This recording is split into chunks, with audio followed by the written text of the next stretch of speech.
He vanished in 1999, a quiet boy from a quiet street, gone without a trace. His family mourned. The case went cold, but 25 years later, he walked back into town, gaunt, soft-spoken, and holding memories no one wanted to believe. He said he knew where the other children were. He said he saw what happened. He said he remembered the man who buried them. This is the story of Noah Whitaker, the boy who vanished, and the boy who knew too much. If you're drawn to long-form, emotionally immersive true crime stories, the kind that reveal the truth slowly, painfully, and piece by piece, subscribe and follow. March 3rd, 2024. Location: Chandler Police Station, Chandler, Arizona. The boy had no ID, no driver's license, no phone, no wallet. Just a name and a face that hadn't been seen in 25 years. Detective Karen Myers stared through the one-way glass at the man seated on the other side. Late 20s, maybe 30. Thin, pale. Shoulders curled inward like he didn't know how to take up space anymore. His hands rested neatly on the table, fingers twitching occasionally, as if waiting for permission to move. He said his name was Noah Whitaker. He said he had gone missing in 1999. Outside the interrogation room, officers buzzed with whispers. The name meant something. It always had. Noah Whitaker, the boy who vanished from his front yard the summer after second grade. Chandler PD had searched the desert, drained canals, interviewed dozens of neighbors. There had been a bike lying on the sidewalk and a blue popsicle melting in the sun. And then, nothing. Karen had been a rookie back then. She still remembered the flyer. A toothy grin, a backwards baseball cap, a birthmark just under the left ear. That same birthmark now peeked from behind the man's jawline. He passed the initial facial recognition, the lab tech had whispered an hour earlier. But that's not what's wild. What is? His DNA matches. 100%. You're telling me that's him? I'm telling you. Biologically, yes, that's Noah Whitaker. But something was off. The man, if he could still be called that, seemed hollow. Not drugged, not injured, just emotionally unstitched. Like he'd spent years locked in a room with nothing but his thoughts and the echoes of someone else's voice. Karen stepped into the room. He looked up slowly. His eyes were soft brown, almost gentle, and far too calm. "You said you wanted to talk to someone about the bodies," she said, sliding into the chair across from him. He nodded. "I remember where some of them are." "Whose bodies, Noah?" He paused. Then, with terrifying calm, "The other kids. The ones he took. Like me." Karen kept her expression neutral, but something inside her turned cold. "Who took you, Noah?" she asked. He looked up, and for the first time, his expression changed. Not fear, not anger. Recognition. "You know him," he said quietly. "You've shaken his hand." June 17th, 1999. Location: Chandler, Arizona, Whitaker residence. The popsicle was red. Noah Whitaker could still remember that part, even years later, even when other memories would shift or vanish. It had been cherry-flavored, staining his lips, dripping down his arm as the heat of an Arizona afternoon baked the sidewalk beneath his bare feet. He had just turned 7. It was summer. He was supposed to be safe. His mother, Rachel Whitaker, was folding laundry inside when the neighbor's sprinkler clicked on across the street. The rhythmic tick-tick-thup echoed through the open window, a sound so ordinary it meant nothing at the time. Noah had been riding his bike in lazy loops down the driveway, occasionally dragging his foot to slow down, the popsicle balanced in one hand. He was still there at 2:41 p.m. By 2:46, he was gone. Rachel didn't realize it right away. She'd come out 5 minutes later, folding a pair of socks, calling his name. She saw the bike lying on its side in the grass. The popsicle stick, just the stick, dropped beside it. "Noah?" she'd said, sharper now. Noah. No answer. She walked out to the sidewalk, scanned the block. The sun was relentless, the pavement blinding. A dog barked in the distance. Wind stirred the bougainvillea vines on the fence. A UPS truck rumbled by, slow and indifferent. Rachel walked further out into the yard. There was no sign of him, and that's when she knew. Not suspected, not worried. Knew. Something had happened, something unnatural. By the time police arrived, Rachel was sobbing into her phone, screaming into the sun. Neighbors poured out of their houses. Someone brought bottled water. Someone else brought blame.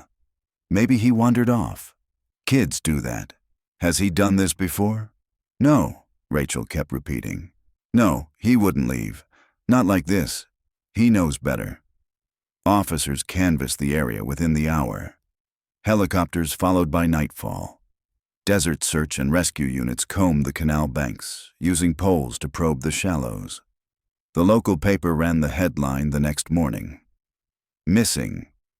7-year-old Noah Whitaker vanishes from front yard. Noah's father, Joel Whitaker, flew home from a business trip in Houston. He hadn't spoken to Noah in 2 days. Their last phone call had been brief. "I'll bring you something from the airport," Joel had promised. Something cool. By the end of the week, the bike was in an evidence locker. The popsicle stick had been bagged for prints, and the Whitaker family was broken. 25 years later, Detective Karen Myers sat in her office, staring at the 1999 case file again. The pages were thin and yellowing. The photographs, glossy prints taken by a crime scene tech long since retired, showed a tiny red bike, the kind with Spider-Man decals and training wheels that squeaked. Noah had been the 3rd child to disappear that summer in Arizona. One from Phoenix, one from Yuma. Now Chandler. The files had always felt incomplete. No bodies, no ransom, no witnesses, just empty space. Karen had spent her entire career chasing ghosts, cold cases, unsolved crimes. She kept a bulletin board in her garage at home with photos of every child who'd gone missing from the state between 1984 and 2004. She never told her wife about it. Today, the name Noah Whitaker had resurfaced, not just as a statistic, but as a man who walked through their doors. And now he claimed to remember everything. Back in the observation room, Karen watched Noah from behind the glass again. His head was lowered. His hands were now clasped, almost in prayer. His body language reminded her of trauma patients she'd seen, not agitated, but subdued. Like someone who had lived in quiet fear for so long that silence had become its own kind of survival. The techs were analyzing his fingerprints again, trying to cross-check against archived samples from school forms and immunization records. So far, everything lined up. But the real test would be his memory. Not just if he remembered the day he vanished, but what he remembered about the others. Karen stepped back into the interrogation room. "Noah," she said softly. He looked up. "I need to ask you something difficult." "Okay. You said there were more children." "Yes." "Do you remember their names?" He hesitated. Then, voice flat, "Maya Torres, Connor Lee, Jaden Bell, and Ellie Carmichael." Karen's breath hitched. All 4 were real. All 4 were names from her cold case board. All 4 had disappeared within a 3-year window. And all 4 had never been found. March 3rd, 2024. Location: Chandler Police Station, interview room. A. Karen Myers had been a cop for 26 years. She'd interrogated murderers, con artists, and predators who could lie without blinking. She'd seen every flavor of deception, every trick of the tongue. But this, what sat across from her now, wasn't a lie. It was something worse. It was the truth. Noah Whitaker recited the names without hesitation, his tone void of inflection, like reading from a grocery list burned into his brain. Maya Torres. She liked dolphins. Her bed had blue sheets with dolphins on them. Connor Lee. He cried at night. For a long time. Jaden Bell. He had asthma. He stopped breathing during the 3rd year. Ellie Carmichael. He paused. She fought. She kicked and bit. She never stopped. Karen scribbled the names quickly on her notepad, though she didn't need to. Everyone was etched in her memory already. Their cases had been the puzzle pieces that never connected. Different neighborhoods, different years. No shared family ties, no consistent M.O. until now. "Noah," she asked gently, "how do you know these children?" His gaze stayed fixed to a spot on the wall behind her. "Because we lived in the same place. For a while, a long time ago." "Where?" "I don't know what it was called, but it was underground." Karen felt a cold pulse under her skin. "Can you describe it?" Noah blinked. It smelled like bleach and metal. There was one room with tiles and another with carpet, but the kind you don't want to touch. Scratchy. They locked the doors from the outside. They? I only knew one by voice. He was the one who filmed. She stiffened. Filmed what? A pause, a long, heavy one. He said the tapes were for people who understood. What kind of people? I don't know. I never saw them. Just the man. He wore gloves sometimes, and cologne. What kind of cologne? Noah looked down. Old Spice, the red bottle. It gave me a headache. Karen set her pen down. She wanted to vomit. 10 minutes later, Detective Marcus Alvarez entered the observation room and quietly shut the door behind him. He was 10 years younger than Karen, but hardened early by cartel cases and cross-border trafficking investigations. He stood watching the monitor in silence. "What do you think?" Karen asked without turning. "If he's lying," Alvarez said, "he's the best I've ever seen." "You believe him?" "I believe he believes it, and we'd be stupid not to dig." Karen ran a hand through her hair. "He remembered Maya's dolphin sheets. That detail was never released." "He's been gone 25 years, Alvarez muttered. "And he just walked in." "Something doesn't add up," Karen nodded. "I know." Meanwhile, across the hall, a forensic tech was scanning the burned edges of the notebook Noah had brought with him. A small, leather-bound journal. The front page had only 3 words, "In case I forget." Inside were uneven entries. Not dates, not full sentences, just memories, snippets, names, shapes, sounds, descriptions of a basement door with 4 locks, a mirror with no reflection, and a song that played before the lights went out. The song had a title too, "Sleep, Little Keeper." When Karen flipped to the back of the journal, she found a hand-drawn map.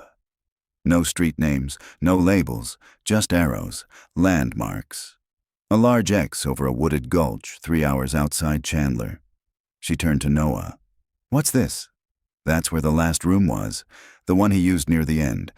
I think it's still there." Karen stared at him. "You're telling me you can take us there?"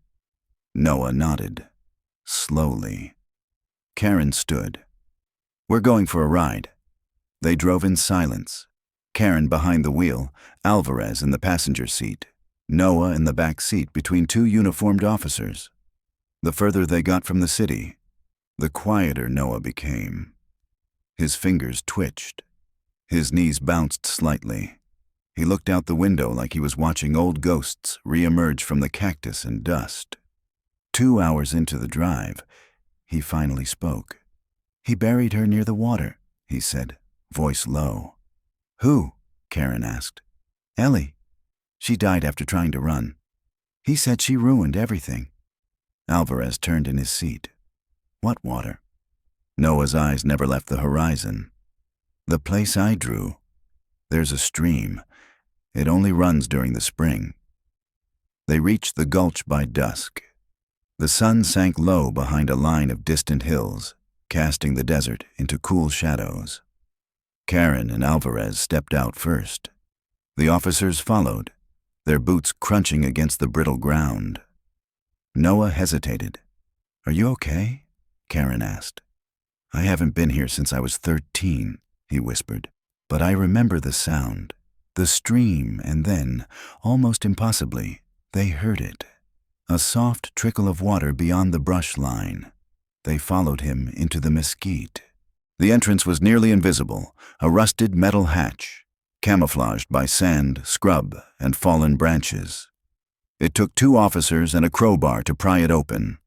The stench rose immediately. Not of decay, but of air that had been sealed too long. Karen descended first, flashlight in hand. The tunnel below had walls lined with insulation and particle board. It smelled of mold, copper, and something faintly chemical. 15 feet in, they reached the first door. Alvarez joined her. "This is real," he whispered. "Someone built this." Noah's voice came down from above. "Check the second room on the left. That's where she was when I last saw her." Karen stepped carefully, heart pounding, until she reached the room. There, buried beneath a collapsed section of floorboards, was a small, cloth-wrapped bundle. A child's sandal protruded. Alvarez exhaled. "Jesus!" Karen pulled out her radio. "We need CSU down here and a forensic anthropologist. Now." Back above ground, Noah stood staring at the horizon as the wind picked up. He didn't cry, didn't speak, just stood perfectly still, like a photograph fading in place. When Karen emerged from the tunnel, her face was pale. "It's her?" Noah asked. Karen didn't answer right away. Then she nodded. "We'll need a positive ID, but yes." He looked down. "She fought so hard. I promised her someone would find her." Karen gently touched his shoulder. "You kept that promise. Chandler Police Station, Major Crimes Division." The sun was rising over Chandler when Karen Myers stepped out of her car, boots dusty, her blouse still clinging with the faint scent of underground mold. She hadn't slept. None of them had. The crime scene at the gulch had been cordoned off, the skeletal remains gently recovered from beneath the floor. Forensic specialists had labeled it Preliminary Jane Doe, Case 9924. But Karen already knew. Ellie Carmichael's DNA had been stored in the national database for over 2 decades. The sandal matched the ones she wore when she disappeared. And, beneath the bundle, investigators found something else. A plastic child's bracelet, the kind that glowed in the dark. Her name still etched on it in blocky, childish handwriting. Ellie Karen had held it in her gloved hands for a long moment, feeling something crack open deep in her chest. One child, finally found, after 25 years. But Ellie had only been one of them, and Noah said there were more. Now, back at the station, a task force was already forming. Media requests were flooding in, but Karen had ordered complete silence. No leaks, no interviews, not until they understood what they were dealing with. Inside the conference room, the whiteboard had filled overnight. Across the top, Whitaker lead. 1999, Case Group, Chandler, Maricopa. Under it, a timeline. 4 years, 5 disappearances, 3 towns, no bodies, until now. Noah sat at the far end of the table, nursing a cup of black coffee he hadn't touched.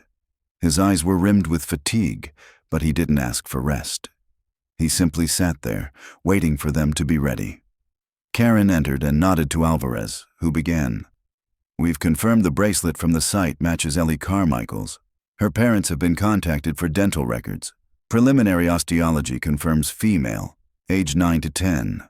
Carbon dating will come next." Noah's voice cut through quietly. "She was 9. She turned 9 the day before she died." Karen glanced at him. "You're sure?" "She told me," he replied.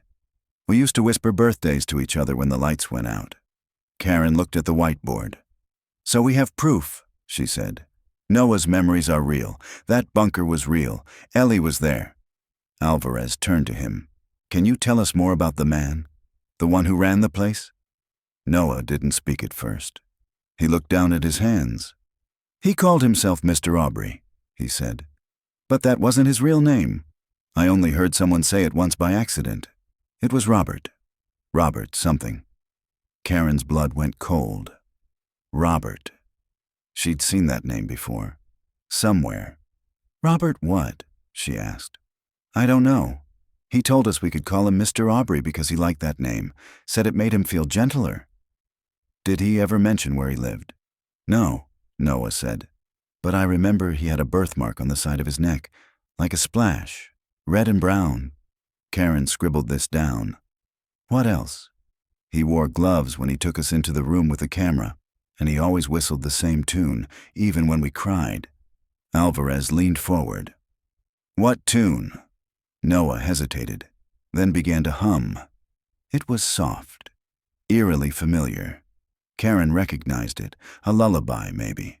Something from a music box or an old TV show. It made her stomach turn. Alvarez reached for his phone, typing keywords into a music ID app. A few seconds passed. Then, Sleep, Little Keeper, 1973 educational TV show, public domain. Alvarez turned the phone toward her. Soundtrack from an old show, canceled after one season. Karen looked at Noah. Did he play it from a speaker? Number. He whistled it himself, always off key. Hours later, Karen sat in her office staring at a list of men named Robert who had lived in the Chandler, Phoenix area during the 1990s and early 2000s. There were over 130. They filtered by age, by property ownership, by known addresses near any of the abduction sites, down to 46, then 12, then 1. Robert L. Harlan, former contractor, lived just 4 miles from the original Whitaker home. No criminal record, but a sealed complaint in 2004 for suspicious photography in a public park. Charges dropped. No follow-up. Karen opened the archived file. Inside, a scanned image of a man in his early 40s, thinning brown hair, long face, and on the left side of his neck, a birthmark, red and brown. Her phone buzzed. Alvarez. I've got something, he said. You need to see this. They met in the evidence room. Alvarez handed her a manila envelope retrieved from the Gulch site. Tape was hidden under a tile near the wall, labeled Room C, Session 19. They played it on an old VHS rig under lock and key. The screen flickered. Then a room appeared, dimly lit, pink wallpaper, a twin bed, and a girl. Ellie Carmichael, alive, sitting cross-legged, her eyes wide and frightened. A man off-screen spoke gently. Can you smile for me, Ellie? Just like we practiced. Karen's hands curled into fists. The video ended with Ellie whispering, I want my mom now. Then static. Karen didn't sleep that night. Neither did Noah. The floodgates were open now. They had a name, a face, a buried truth clawing its way out of the desert after 25 years of silence. And somewhere, if he was still alive, Robert Harlan was watching the news. And he would know. Noah remembered. March 5th, 2024. Location, Mesa, Arizona. Address linked to Robert L. Harlan. The house sat in the middle of a faded cul-de-sac like a photograph that had been left too long in the sun. Yellowed siding, a crooked mailbox, curtains drawn over every window. It had been owned by Robert Harlan's sister for the past 19 years, a detail Alvarez uncovered through property tax records early that morning. Karen parked 2 houses down and watched from inside the unmarked car. You think he's in there? Alvarez asked, sipping gas station coffee. If he's not, Karen said, then he's close. These guys don't leave places they know, not unless they're forced to. The search warrant was already in motion, expedited through a sympathetic judge after they'd reviewed the bunker footage. No one wanted to wait. Not after Ellie's tape, not after the bracelet. Karen turned to Noah in the back seat. Take your time, she said. But I have to ask, does this look familiar? Noah leaned forward slightly, eyes scanning the yard, the tree, the door. I never saw this house from the outside, he whispered. But that tree, the one with the scar across the bark, he used to say it looked like a sleeping eye. Karen and Alvarez exchanged a glance. That was the kind of detail that couldn't be faked. An hour later, the warrant was signed. By 11:43 a.m., officers surrounded the property. Guns drawn, tactical vests on. Karen stood behind the lead, her badge clipped high and visible. A sharp knock. "Police, open the door!" No answer. Another knock. "We have a warrant! Open up now!" Still nothing. Then came the crash. A battering ram through the front door. The team flooded in. Karen stepped inside behind them, flashlight in hand, heart pounding. It smelled like old plastic and reheated food. Dust clung to everything. The living room was crammed with old TV sets, stacked VCRs, and piles of children's DVDs from the 90s. Barney, Reading Rainbow, Mr. Rogers. A dollhouse sat in the corner, its front doors open wide, tiny furniture toppled inside. The place felt preserved, like someone had kept it frozen in time. Alvarez called out from the hallway, "We've got something." Karen followed. In the back bedroom, stacked neatly on a twin bed, were rows of videotapes, all unmarked, at least 30 of them, and next to them, a single leather glove. "Get these cataloged now," Karen snapped. Another officer approached. "Basement access in the pantry, concealed trapdoor, locked from below." Karen followed them down. The stairs creaked. The flashlight caught walls lined with insulation, a familiar pattern now, and the cold breath of the underground space hit her face. She knew this air. She'd smelled it just 2 nights ago in the Gulch bunker. The space was small, one room, but the layout was the same. A mounted camera, a mattress with plastic sheeting, drawings pinned to the wall, crude crayon sketches of smiling faces, and behind a bookshelf, a hidden crawl space. Inside, a cot, a cassette recorder, and a pile of worn children's shoes. Karen knelt, heart sinking. "He never stopped," she whispered. Later that afternoon, the DNA results came back. The remains in the Gulch bunker were confirmed as Ellie Carmichael. Karen called the family herself. The mother screamed. The father cried. It was the kind of grief that sounded like a wound being ripped open after decades of scar tissue. They asked if there would be a funeral. Karen said yes. They asked if they could see her. Karen said no. Not yet. That night, Karen sat across from Noah again. "They found another space," she told him softly, "in a house connected to Harlan. Same layout, same design, children's belongings." Noah didn't speak. Karen leaned forward. "Did you ever hear him talk about a sister? A woman?" His eyes flicked up. "She brought food sometimes, never looked at us, never spoke.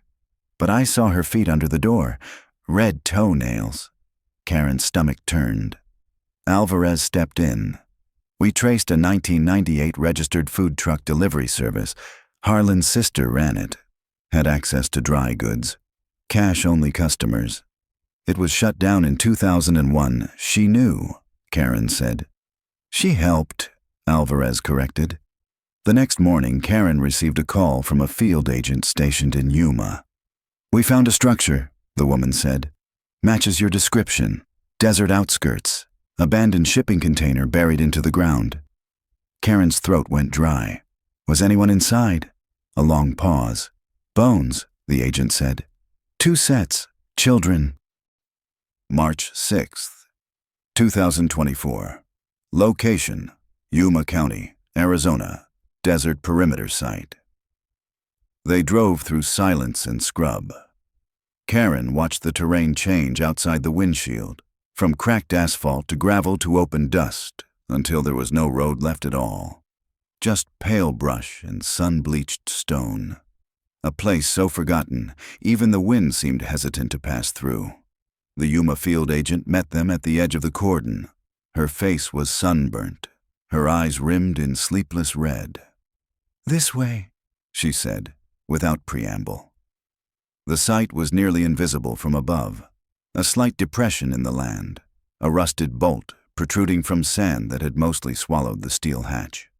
Buried beneath it was a shipping container, half submerged, insulated with sheet foam, its interior walls layered in drywall to resemble, grotesquely, a child's bedroom. There were glow-in-the-dark stars still clinging to the ceiling. A plastic toy chest, a broken tricycle leaning against one corner, and beneath the floorboards, bones. 2 sets, small, carefully wrapped in thermal blankets. Karen crouched next to the forensic tech examining the remains. "Age?" she asked. "One between 6 and 7, the woman replied. "The other closer to 10. Could be siblings." Karen swallowed the lump in her throat. "There's more," Alvarez said, approaching.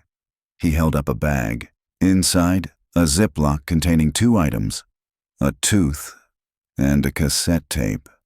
They brought the tape back to Chandler that night. The lab had to clean it. Years of corrosion made playback difficult. But eventually, sound emerged. It wasn't a recording of the children, not directly. It was a man's voice. Journal entry 12. The younger one won't stop crying. The older girl keeps saying her mother will come. I've told her the truth, but she still won't listen. They don't know how lucky they are. Nobody else sees them like I do. Click. They should thank me. The outside world would have ruined them. Click. I've started using the name Aubrey again. I think it's better. Softer. He liked it too. The voice wasn't yelling. It wasn't angry. It was calm, confessional, like a priest whispering sins to himself. Karen stared at the wall of evidence in the conference room that night. Photos, case files, names, hand-drawn maps. Ellie Carmichael, Jaden Bell, Connor Lee, Maya Torres. All vanished between 1997 and 2000. All presumed dead. All now confirmed to have been inside some variation of Robert Harlan's rooms. Only Noah had survived. Karen turned to him. He was seated quietly at the end of the table, flipping through his journal. The worn one he'd carried in on day 1. The one that had led them to Ellie. She sat beside him. "I need to ask something," she said gently. Noah didn't look up. "Why do you think he let you live?" His eyes flicked up at her, slow, unreadable. "He said I was good at remembering." Karen frowned. "Remembering what?" "Everything," Noah said. "Faces, sounds, the order things happened. He called me his little witness." "Was he grooming you to take over?" Noah shook his head. "Number just to keep record, in case he died before his work was finished." "Work?" Karen repeated. He nodded. "He thought he was saving us from the world." Karen's voice dropped to a whisper. "But he murdered them." Noah looked away. He didn't call it that. Later that evening, Karen sat in her office, staring at an old case photo. One of the few pictures ever taken of Jaden Bell, the asthmatic boy who'd vanished from a Phoenix park in 1999. He was smiling, gap-toothed, round cheeks, a cast on his arm. He'd been gone 25 years, and they'd just found the container that likely held his bones. Karen exhaled slowly, then picked up her phone. Date: March 7th, 2024. Location: outside Santan Valley, Arizona, assisted living facility. The building was modest, brick and tile, the sort of place where forgotten family members were dropped off to wait out the years. Room 209 belonged to a woman named Lorraine Harlan, Robert's sister. She was 73, partial memory loss, occasional confusion, but coherent when lucid. Karen entered the room with a recorder clipped to her belt. Alvarez stayed by the door. "Lorraine," Karen said gently, "we're with the Chandler Police Department. I need to ask you some questions about your brother." Lorraine blinked slowly. "Robbie?" "Yes, Robert." Her fingers toyed with the edge of her blanket. "He was always smart," she whispered. "Always building things, little houses, forts. Did he ever ask you to bring him supplies?" Sometimes, she said. Food, paint, wire. He was always fixing up something. Did you know what he was doing? Lorraine looked past her, into some unreachable distance. Then, almost to herself, she whispered, I told him not to keep them so long. Karen leaned in. You knew? I didn't look, she said. He told me not to. He said they were special. Did you ever see any of them? Any of the children? Lorraine's eyes welled with tears.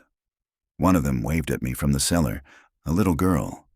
She had red barrettes in her hair. Karen's voice shook. Did you report it? I was scared, Lorraine said, shrinking back. He said if I ever told anyone, they'd think I was part of it, that I'd go to prison. He said they'd hate me. Karen was silent for a long time. You should have told us. Lorraine's lips trembled. I know. Karen stood. We'll be in touch. Back at the station, Alvarez sat at his desk, scrolling through archived aerial photos of rural Arizona from the late 1990s. He'd been matching coordinates from Noah's drawings to anomalies in the landscape. Then he paused. A satellite image dated 1998. A narrow clearing in the Sonoran Hills, northeast of Globe. No structure then. But a 2001 photo showed something strange, a square outline. Metallic, half buried. Karen walked in. He turned the monitor. No address, no permit, no record. Want to bet it's another room? Karen stared at it. No, she said. I don't want to bet anything anymore. March 8th, 2024. Location, Northern Foothills, Globe, Arizona. The sky was beginning to turn the color of ash when Karen and Alvarez left the paved roads behind. They drove in silence, the unmarked vehicle grinding over dry dirt paths that twisted through the low, crumbling hills outside Globe. Somewhere up ahead, past the mesquite scrub and ghosted fence posts, was the site Lorraine Harlan had finally given up under pressure. She'd called it the Orchard, though no orchard had stood here in decades. By the time they arrived, a mobile forensics team had already unearthed the edges of a square concrete structure, mostly buried. It was nearly flush with the desert floor, a rusting steel lid bolted down and sealed in tar, camouflaged beneath a layer of red dirt. No handle, no hinges. Karen crouched beside it, brushing dust from her gloves. It's bigger than the last two. Older, too, Alvarez said, checking the drone overlay on his tablet. I think this was the first. It took over 2 hours of torch work and leverage bars to crack the plate open. When it finally gave way, the hatch lifted with a metallic groan and belched out a wave of heat and rot. Bleach, rust, old plastic. It was the same signature smell, the same airless silence. Karen descended first, flashlight drawn, breath tight. The stairs were narrow, reinforced with mismatched wood. The walls had been insulated with foam paneling that had since warped and crumbled. Wires looped in ragged arcs across the ceiling like veins. This was never for storms, she murmured. This was designed to disappear. At the bottom, a warped wooden door stuck slightly before giving way under Alvarez's shoulder. They stepped into a room the size of a single-car garage. A child's mattress, a steel desk, an old pail in the corner. But what stopped them both were the walls. Taped edge to edge, from ceiling to floor, were sheets of paper, drawings, hundreds of them, stick figures in cages, dark scribbles. A man with an X over his mouth. A child drawn again and again with short hair and square glasses. In one picture, 4 children stood in a line. 3 were crossed out in red. 1 was circled in blue. Karen stared. That's Noah. They brought him to the site the next morning, just after sunrise. Noah stepped out of the van slowly, face blank. The dry wind caught the corners of his coat as he walked toward the open hatch. He paused near the lip of the pit and looked out across the empty ridge. I remember this place, he said quietly. You're sure? Karen asked. He nodded. This was the first. He said it was just for practice. He crouched near a patch of loose earth beside the bunker. She was here, Lena. She cried a lot. One day she was gone. He said she went home, but I found a drawing under the mattress. What did it say? Noah didn't look up. It said, "He buried me." He pointed toward the ridge. He called it the place where the earth forgets. Later that afternoon, forensic teams uncovered the remains of a child wrapped in faded pink fabric. The bones were small. A lock of dark hair still clung to the base of the skull. Dental records would confirm the identity within 48 hours. Lena Dawson, age 7. Abducted from Mesa in 1996. Her school photo had hung in Karen's cold case unit for nearly 20 years. That evening, Karen sat in the briefing room, the walls behind her littered with evidence photos. Lena's image now joined Ellie Carmichael and the others. Their names, their years. Their faces no longer fading, but Robert Harlan was still gone. Still nowhere. The next morning, Alvarez walked in holding a thick folder. Ran financials through archive check tracing. Lorraine cashed multiple payments from a supply account tied to one of Harlan's shell companies, same ones that built the bunkers. Karen opened the folder. Handwriting on the checks matched. So did the stores they were cashed at. The timeline aligned with the known construction dates. She helped him build them, Karen said, her voice flat. Alvarez nodded. "We have enough to bring her back in." They did. Lorraine Harlan sat under the same flickering light in interrogation room B. Her memory came and went, but this time, with the weight of Lena's photo, the receipts, and a blown-up still of her standing in one of the bunkers, something gave. "There was another," she murmured. "The one with the trees. He called it the orchard. He said it was the safest. His final place." Karen leaned forward. "Where?"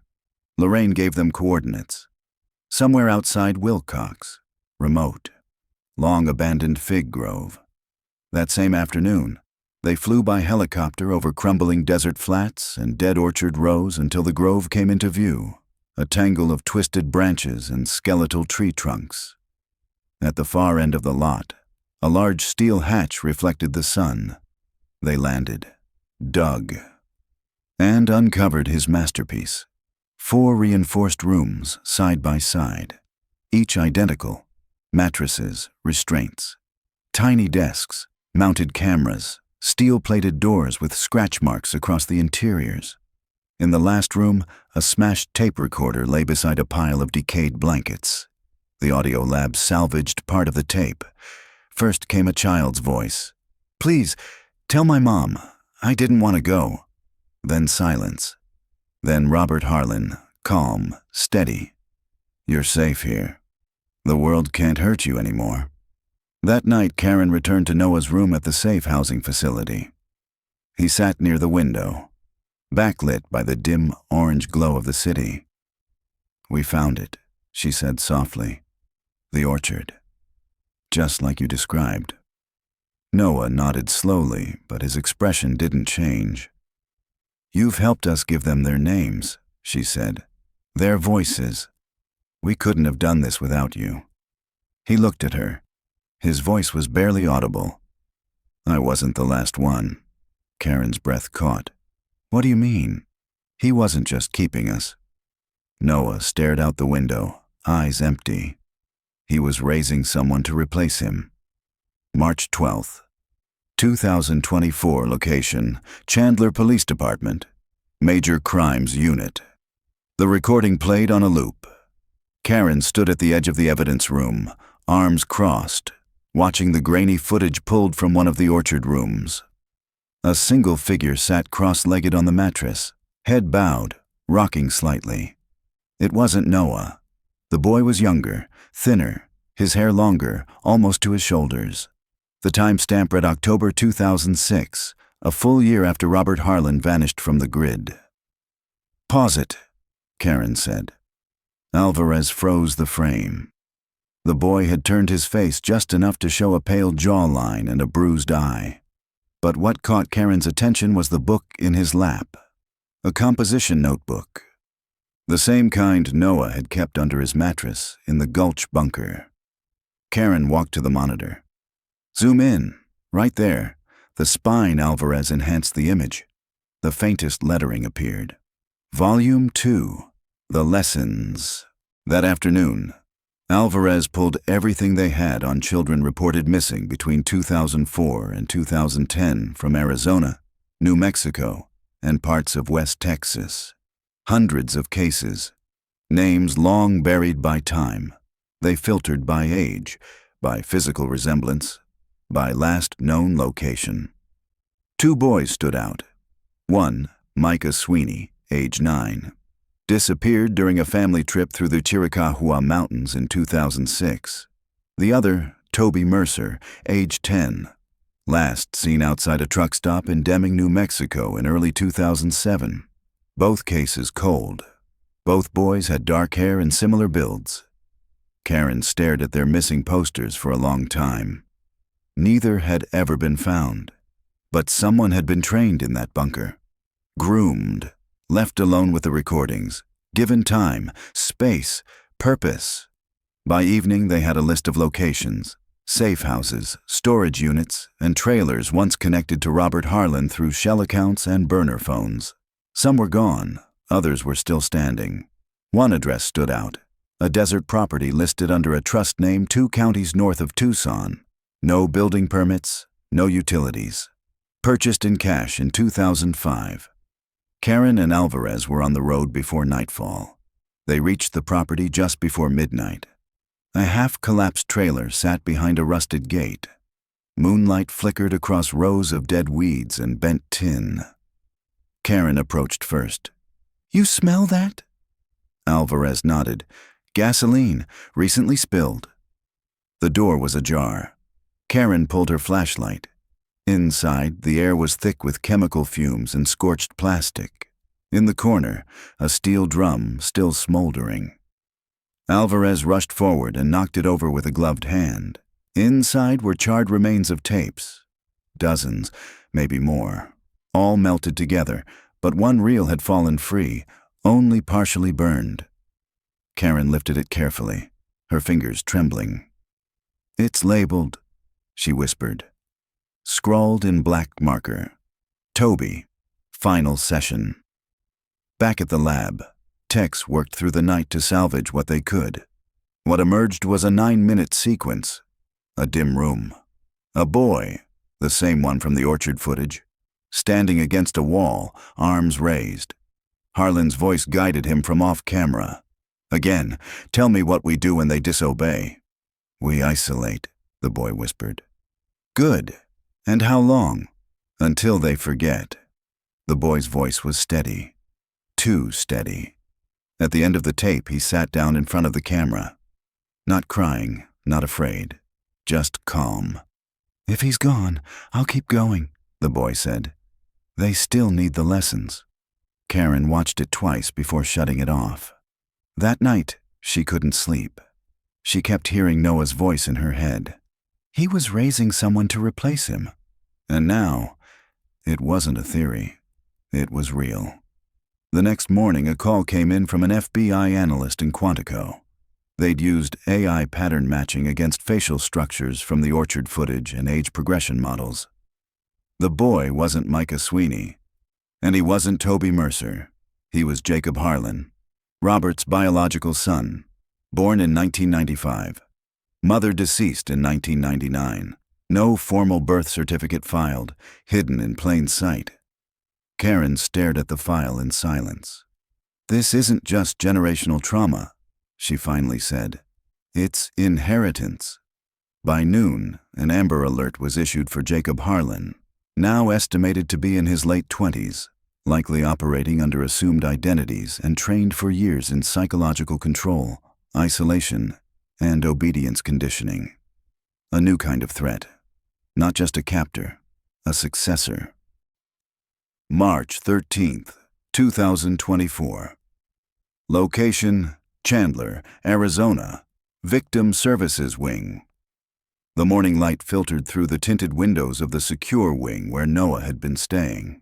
Karen stood in the hallway outside his room, staring at the closed door, the weight of the new file still fresh in her hands. Jacob Harlan. Not a victim. Not just another boy. A son raised in silence. A son raised to replace. She knocked once, then stepped inside. Noah was seated on the edge of the bed, a blanket folded neatly across his lap. He didn't look up. His eyes were locked on something that wasn't there, something far behind her, or maybe inside himself. "I need to ask you something," Karen said gently. "About the others." Noah didn't respond at first. She sat across from him, keeping her posture open, her tone low. Was there ever a boy who didn't talk, who didn't cry, who watched the others but never joined in? Now he looked at her, and this time his face wasn't vacant. It was filled with something deeper, recognition. "There was a boy," Noah said, "but we never spoke to him. He had his own room, always quiet. He wasn't like us." Karen leaned forward slightly. "Was his name Jacob?" Noah blinked. "He called him the Echo." She frowned. What did that mean? He said Jacob was the one who remembered, the one who wouldn't forget. The rest of us, we were supposed to disappear. Noah's voice dropped to a whisper. But Jacob was supposed to stay. By late afternoon, the FBI team had assembled in the Chandler field office. A full operational map stretched across the table, tracking Jacob Harlan's last known movements. No digital fingerprints, no social accounts, no banking history. But the tapes showed he'd been fully fluent in adult English by age 11. Obedient, methodical, not emotionally reactive. Raised without a name in a controlled world. Trained to isolate, to teach, to punish. "He doesn't think he's doing anything wrong," Karen said, reviewing the transcripts again. "He thinks he's continuing a system, preserving it." Alvarez turned from the board. "So what's he doing now? Recruiting?" "Rebuilding," Karen said quietly. Harlan was compulsive, documentarian. He didn't trust the outside world. But Jacob, he was born into this. He doesn't want to escape it. He wants to perfect it. The room went silent. Then one of the agents approached, holding a newly flagged case. "There was a 911 hang-up call 3 nights ago," the agent said. "Came from a farmhouse outside Winslow. Woman reported children's voices in her barn. By the time local deputies arrived, the place was empty. No signs of forced entry, but we pulled this from her motion sensor camera." He set the photo down. A blurred figure crossing the field. Shoulder-length hair. Thin building. Backpack slung high. In his hand, unmistakably, a camcorder. Karen stared at the photo. Has Noah seen this? Not yet. That evening she returned to the safe wing. Noah was sitting in the corner, his sketch pad open. He'd drawn something. A simple 2-story house with boarded windows and a gate around the back. Trees behind it. A windmill in the far corner. She laid the photo down in front of him. His eyes widened. "That's him," he whispered. "That's Jacob." Karen pulled a chair close. "Do you know where this is?" He didn't answer immediately. Instead, he turned the sketch pad to a new page and began drawing. Slowly, methodically, as if recalling every turn, every post, every stone. When he finished, he handed it to her. It was a crude map, but there was distance. Roads, a curve in the land, a ditch behind the barn. "He called it the Quiet House," Noah said. "He said it was where the next ones would learn." Karen stood, already reaching for her phone. By nightfall, the property had been identified. An old homestead on the outskirts of Winslow, foreclosed since 2009. The land was 40 acres, backed by state forest with no active utilities. A federal task force moved in just after midnight. They found the house boarded from the inside. No lights, no sounds. But when they breached the back room, They discovered 3 cots, a portable space heater, a jar of peanut butter, a plastic bin filled with children's clothes, and behind a false wall in the cellar, a live feed camera still recording. No children, just an open notebook on the floor. One line repeated over and over, "If the world forgets, we remember." Karen stared into the empty space. Jacob was always one step ahead. He was watching, he was moving, and he wasn't finished. March 14th, 2024. Location: Flagstaff, Arizona. FBI Behavioral Analysis Satellite Office. Snow clung to the edges of the pine wood eaves above the low-slung federal building where Karen and Alvarez met with 2 criminal profilers flown in from Quantico. The meeting room smelled of stale coffee and toner, but the whiteboards were alive with scribbled theories and overlapping timelines. Jacob Harlan wasn't hiding in the traditional sense.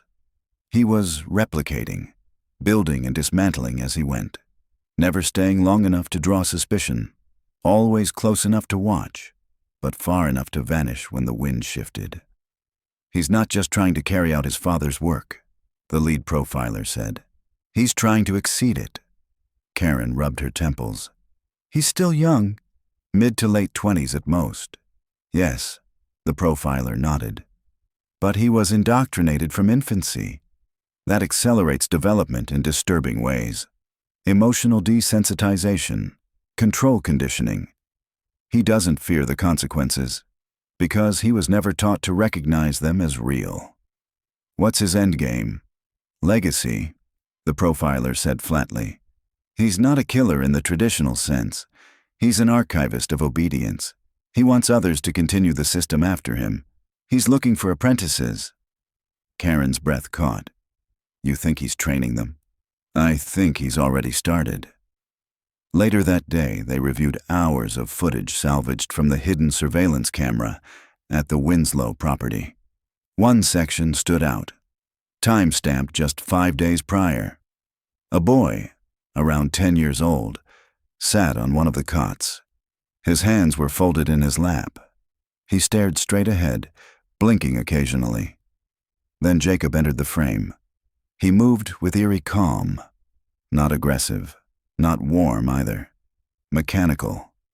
He knelt in front of the child, placed a hand gently on his knee, and said something the mic couldn't fully pick up.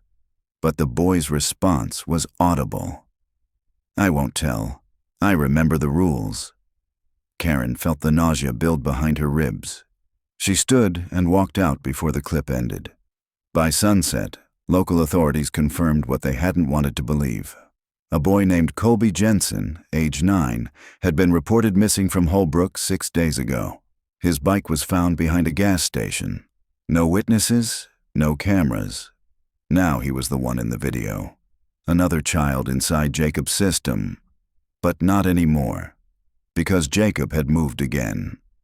At 10:17 p.m., a break came from a wildlife trail camera, set up near Apache Sitgreaves National Forest, just 60 miles from the Winslow site. The motion-triggered lens had caught a blurred image of 2 figures crossing a dry stream bed. One child, one adult. Karen zoomed in. The man's face was turned, but the child was unmistakable. Colby. Alvarez scanned the map. That area's riddled with old ranger cabins. Some haven't been inspected in years. "Get us in the air," Karen said. "Now." March 15th, 2024. Pre-dawn, Apache Sitgreaves National Forest. The Black Hawk cut low through the pine canopy as dawn crept across the horizon. Frost coated the forest floor. The silence was sharp, a predator's silence. They landed in a narrow clearing and hiked in on foot, flanked by tactical units. Karen's breath caught as they reached the edge of a collapsed cabin, half swallowed by moss and earth. But the door had been forced open recently. Boot prints in the mud, small shoe prints next to them. Inside, a cot, an open can of beans, a plastic bag filled with children's drawings, and on the wall, drawn in charcoal, was a message. "You're still not fast enough." Karen closed her eyes. fists clenched. But Colby's jacket was found under the cot, and a small walkie-talkie lay beside it. Still on, still warm. Later that day, Colby Jensen was found wandering down a gravel road 15 miles east, disoriented, cold, hungry, but alive. He was flown to Flagstaff Medical Center and stabilized. Karen met him just after dusk. The boy looked up at her with wide, vacant eyes. He said, "I wasn't ready." "Did he hurt you?" she asked gently. Colby shook his head. He said he could always try again. Karen sat beside him. "Do you remember his name?" The boy hesitated. Then, "Jacob. But he told me not to use it out loud. He said it belonged to silence." That night, Karen returned to her hotel room and stood at the window overlooking the forest's black silhouette. In the reflection, she saw herself, aging, tired, unraveling. And behind her own eyes, she saw something else. A boy raised in darkness. A boy who had learned not just how to survive, but how to inherit power through fear. A boy who was now a man, and who believed that what he did wasn't wrong. It was necessary. The world forgot. He remembered. And as long as he lived, the system wasn't dead. March 14th, 2024. Location: Flagstaff, Arizona. FBI Behavioral Analysis Satellite Office. Snow clung to the edges of the pine wood eaves above the low-slung federal building where Karen and Alvarez met with two criminal profilers flown in from Quantico. The meeting room smelled of stale coffee and toner, but the whiteboards were alive with scribbled theories and overlapping timelines. Jacob Harlan wasn't hiding in the traditional sense. He was replicating, building and dismantling as he went, never staying long enough to draw suspicion. Always close enough to watch, but far enough to vanish when the wind shifted. "He's not just trying to carry out his father's work," the lead profiler said. "He's trying to exceed it." Karen rubbed her temples. "He's still young, mid to late 20s at most." "Yes," the profiler nodded. "But he was indoctrinated from infancy. That accelerates development in disturbing ways. Emotional desensitization. Control conditioning. He doesn't fear the consequences, because he was never taught to recognize them as real." "What's his endgame?" "Legacy," the profiler said flatly. "He's not a killer in the traditional sense. He's an archivist of obedience. He wants others to continue the system after him. He's looking for apprentices." Karen's breath caught. "You think he's training them?" "I think he's already started." Later that day, they reviewed hours of footage salvaged from the hidden surveillance camera at the Winslow property. One section stood out, time-stamped just 5 days prior. A boy, around 10 years old, sat on one of the cots. His hands were folded in his lap. He stared straight ahead, blinking occasionally. Then Jacob entered the frame. He moved with eerie calm, not aggressive. Not warm either. Mechanical. He knelt in front of the child, placed a hand gently on his knee, and said something the mic couldn't fully pick up. But the boy's response was audible. "I won't tell. I remember the rules." Karen felt the nausea build behind her ribs. She stood and walked out before the clip ended. By sunset, local authorities confirmed what they hadn't wanted to believe. A boy named Colby Jensen, age 9, had been reported missing from Holbrook 6 days ago. His bike was found behind a gas station. No witnesses, no cameras. Now he was the one in the video. Another child inside Jacob's system. But not anymore, because Jacob had moved again. At 10:17 p.m., a break came from a wildlife trail camera. Set up near Apache Sitgreaves National Forest, just 60 miles from the Winslow site, the motion-triggered lens had caught a blurred image of 2 figures crossing a dry stream bed. One child, one adult. Karen zoomed in. The man's face was turned, but the child was unmistakable. Colby. Alvarez scanned the map. That area's riddled with old ranger cabins. Some haven't been inspected in years. Get us in the air, Karen said. Now. March 15th, 2024. Pre-dawn, Apache Sitgreaves National Forest. The Black Hawk cut low through the pine canopy as dawn crept across the horizon. Frost coated the forest floor. The silence was sharp, a predator's silence. They landed in a narrow clearing and hiked in on foot, flanked by tactical units. Karen's breath caught as they reached the edge of a collapsed cabin, half swallowed by moss and earth. But the door had been forced open recently. Boot prints in the mud, small shoe prints next to them. Inside, a cot, an open can of beans, a plastic bag filled with children's drawings, and on the wall, drawn in charcoal, was a message. You're still not fast enough. Karen closed her eyes, fists clenched. But Colby's jacket was found under the cot, and a small walkie-talkie lay beside it. Still on, still warm. Later that day, Colby Jensen was found wandering down a gravel road 15 miles east, disoriented, cold, hungry, but alive. He was flown to Flagstaff Medical Center and stabilized. Karen met him just after dusk. The boy looked up at her with wide, vacant eyes. He said I wasn't ready. Did he hurt you? She asked gently. Colby shook his head. He said he could always try again. Karen sat beside him. Do you remember his name? The boy hesitated. Then, Jacob. But he told me not to use it out loud. He said it belonged to silence. That night, Karen returned to her hotel room and stood at the window overlooking the forest's black silhouette. In the reflection, she saw herself, aging, tired, unraveling. And behind her own eyes, she saw something else. A boy raised in darkness. A boy who had learned not just how to survive, but how to inherit power through fear. A boy who was now a man, and who believed that what he did wasn't wrong. It was necessary. The world forgot. He remembered. And as long as he lived, the system wasn't dead.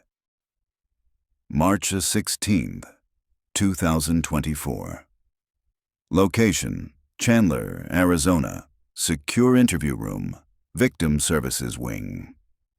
The morning sun hadn't yet broken fully over the horizon when Karen entered the secure wing.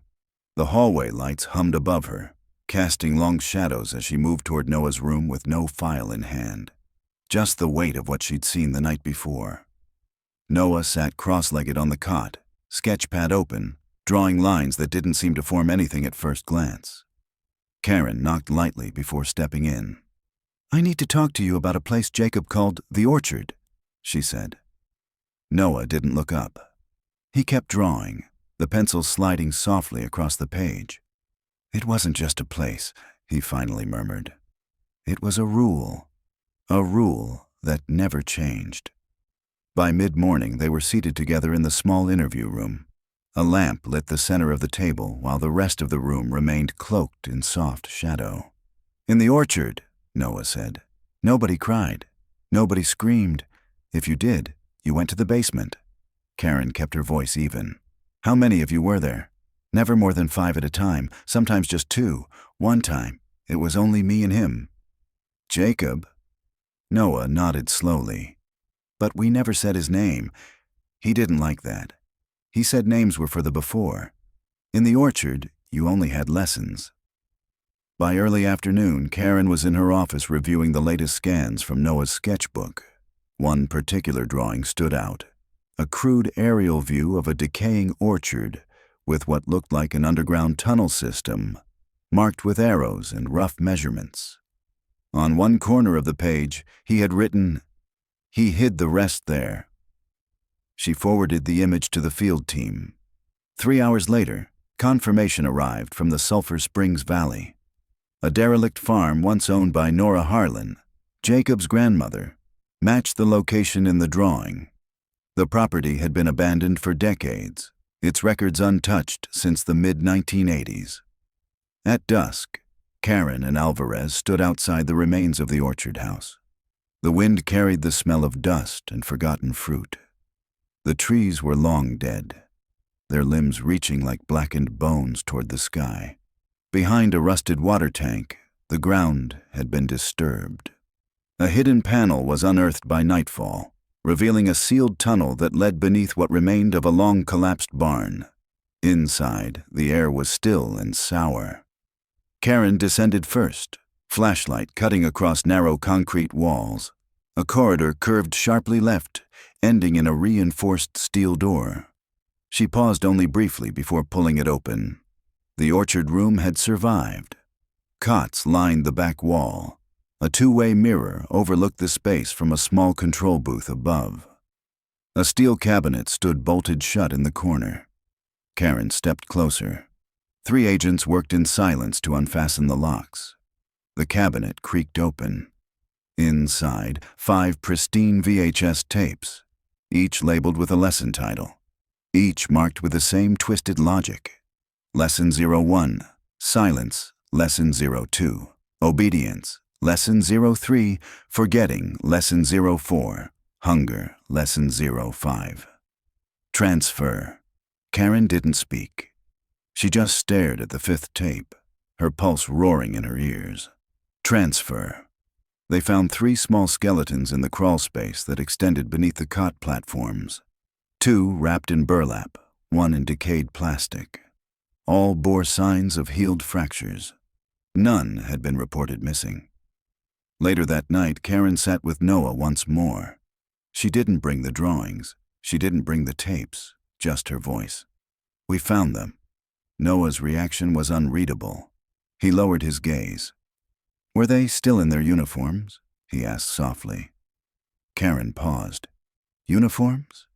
When you passed a lesson," he whispered, "he made you wear gray. If you failed, you had to wear red.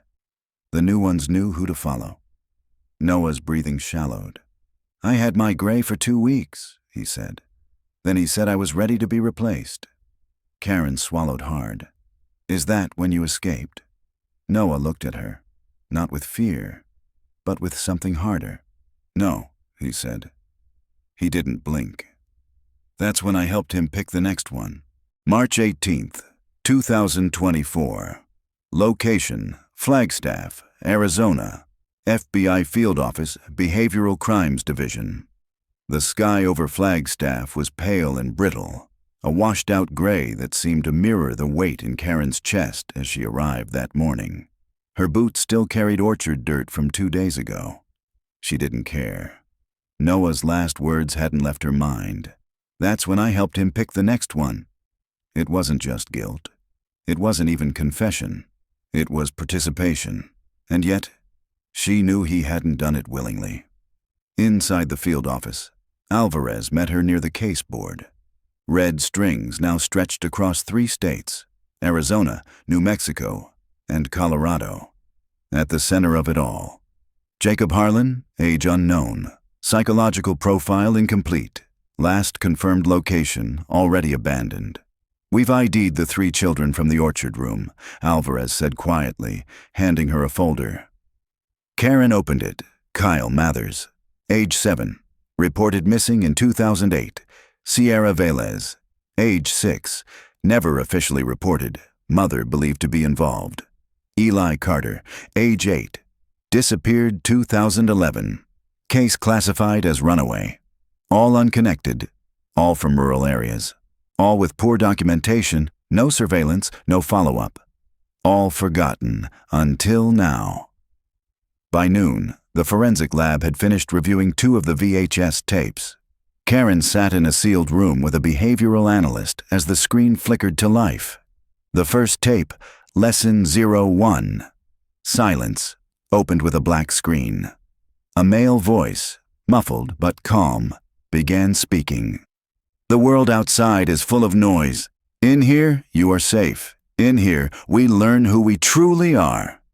The frame cut to a child standing against a concrete wall, facing forward. Still. Silent. A timer on the screen counted upward. He stood there for 3 hours. He never cried. He never moved. Tape 2 was worse. Lesson. 2. Obedience. Children lined up in front of color-coded lockers. A voice from overhead gave instructions. Sit, stand, walk, stop. Those who failed were taken off screen. There were sounds, not screams. Just silence that broke. Karen paused the tape. I don't want to see the rest yet. The analyst beside her nodded. They were conditioned, he said. This wasn't just captivity. It was a behavioral system. A doctrine. Karen stood, nausea rising. A cult of one. That evening, a call came from Phoenix. A social worker at a shelter for homeless teens had picked up a new arrival who triggered a silent facial recognition match. The teen refused to speak. She had no ID, but she carried something in her pocket. A gray cloth armband. The same kind Noah had described. Karen was in the car within minutes. Date, March 19th, 2024, 2:14 a.m. Location, Phoenix, Arizona, Mercy Haven Youth Shelter. The girl sat curled in a blanket in the corner of the intake room, eyes locked on the floor. Her name, according to preliminary scans, was Alyssa Crane, reported missing in 2016 from a town just west of Albuquerque. She was 13 when she disappeared. Now she was nearly 20. Karen crouched down beside her. Alyssa, you're safe. You're not in the orchard anymore. Alyssa's eyes darted toward her. Not recognition, but suspicion. They said that before, she whispered. Karen kept her voice soft. Who said it? Alyssa swallowed. Her lips trembled. Jacob said I passed. Karen sat still. And then he let me go, because I promised to come back. Back in Chandler, just before sunrise, Noah awoke from a nightmare so violent it triggered the security team's alert system. He was drenched in sweat, his voice raw from screaming. Karen arrived 15 minutes later. He was pacing, wild-eyed, mumbling. She was never supposed to leave, he gasped. She wasn't ready, she wasn't finished. Karen reached for him, careful not to startle him. Alyssa? He froze. And then something changed in his eyes. She knows where he is, he whispered. Karen's heart slammed against her ribs. She knows where Jacob is hiding, he said again, more urgently this time. But she won't tell unless he calls for her. By mid-morning, Alyssa was placed under federal protection. Karen sat with her once more, this time in a child advocacy room lined with soft walls and muted lamps. Alyssa drew circles on the table in pencil, loops within loops, never-ending. If I show you, she said slowly, you have to promise not to touch the tower. Karen frowned. What tower? Alyssa's voice was a whisper. The place we climbed to see the stars, where he told us the sky wasn't real. She looked up. It's the last orchard, and it's still full. Karen stood. Where? The pencil paused. Alyssa said nothing. Instead, she held out her hand. Inside her palm was a small, folded piece of paper. A hand-drawn map. One word scrawled across the top. Ascension. March 21st, 2024. Location: Chusca Mountains, Arizona. Unmarked fire tower. Codename: Ascension. The convoy snaked through the pine forest just after sunrise, headlights sweeping through early fog. Karen sat in the lead SUV, gripping the folder in her lap. Not because she needed to review it again, but because it anchored her to something solid. Alyssa's hand-drawn map had led them here, to the Chusca Mountains near the New Mexico border. Remote, quiet, forgotten. They found the tower by mid-morning. Half concealed by netting and brush, it looked like just another relic from an old fire watch system. Rusted beams, wooden steps, some collapsed under their own weight. But what caught their attention wasn't the structure itself. It was the concrete hatch tucked into the earth at the base, disguised under years of pine needles and debris. The door was thick, welded shut at one point, but not recently.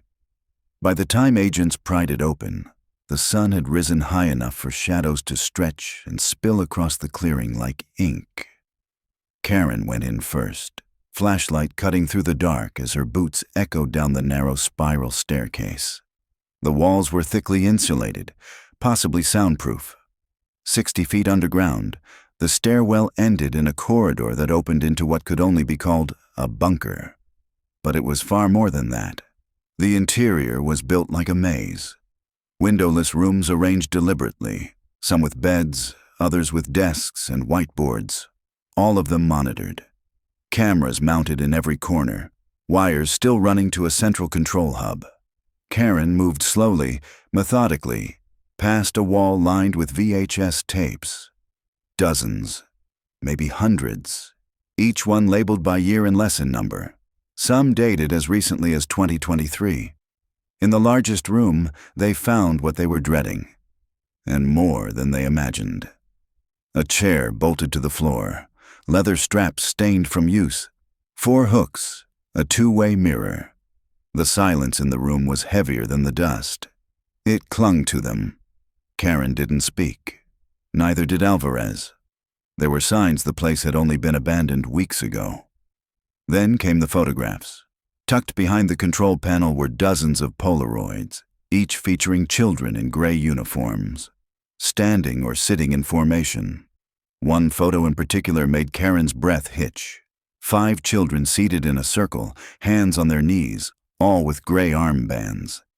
In the background, almost hidden in shadow, a tall man, profile turned away from the lens. Jacob. They had him. Not in custody, not yet. But there he was. Still operating, still teaching, still replacing. Hours passed as forensic teams mapped every room, every tunnel, every name written on corkboard. 3 more bodies were recovered from a locked compartment behind a false wall. 2 of them were teenagers. 1 was no older than 9. Back on the surface, wind stirred the trees with eerie calm. Karen stood near the fire tower, watching dusk settle over the mountains. This place, this so-called ascension, wasn't an endpoint. It was a fragment of something wider, deeper, older. A cult of one, grown like roots underground. When she returned to the recovery center the next morning, Noah was already waiting. He sat by the window, hands folded, gaze fixed on the clouds outside. Karen sat down across from him and slid the Polaroid onto the table. He stared at it for a long time. "That was the final class," he said. "Before he told me I'd done enough." Karen waited. "He made us pick who stayed, who advanced, who got replaced." "And Jacob?" she asked. "Where would he go now?" Noah's fingers tensed. "There's another one," he said quietly. "Another place. He told me he built 2. Karen leaned in. "Do you know where it is?" "Not yet," he replied. "But I remember the name." She held her breath. Noah looked up, voice calm. He called it Deliverance. The desert had started blooming by the time the funerals began. Parents who once kept an empty room untouched for decades finally held something real in their hands. A name, a time of death, a location. Closure wasn't the right word, but it was something. A place to bury the ache. Of the 16 survivors, 12 agreed to enter a long-term rehabilitation program. Noah declined. He said he didn't belong in group therapy, said his damage didn't mirror theirs. Instead, he moved to a government safe house near the edge of the reservation, close enough to feel the wind off the Chuska cliffs. He read constantly, drew maps from memory, spoke to Karen once a week, always brief, always exact, never emotional. "He trained us not to feel," he'd said once, "only to remember." The public story became national news by summer. Secret behavioral compound discovered in Arizona mountains, dozens of children linked to suspected cult trainer. The words changed nothing. Not really, because for every child who came back, there were 2 who never would. Jacob Harlan was still missing, but Karen knew deep down that the man wouldn't stay gone. Not out of arrogance, not out of madness, out of belief. This wasn't just abuse. It was ideology. A system. And systems don't die unless someone burns them down. That fall, just before dusk one evening, Karen received an unmarked envelope. Inside was a single photograph. A wide stretch of woodland, a barely visible tower in the background. On the back, in block letters, "Deliverance is ready." No fingerprints, no postmark, but there was one familiar thing. The faint outline of a gray cloth armband tucked into the corner of the image. Karen folded the photo and stared out at the horizon. It wasn't over. Not yet.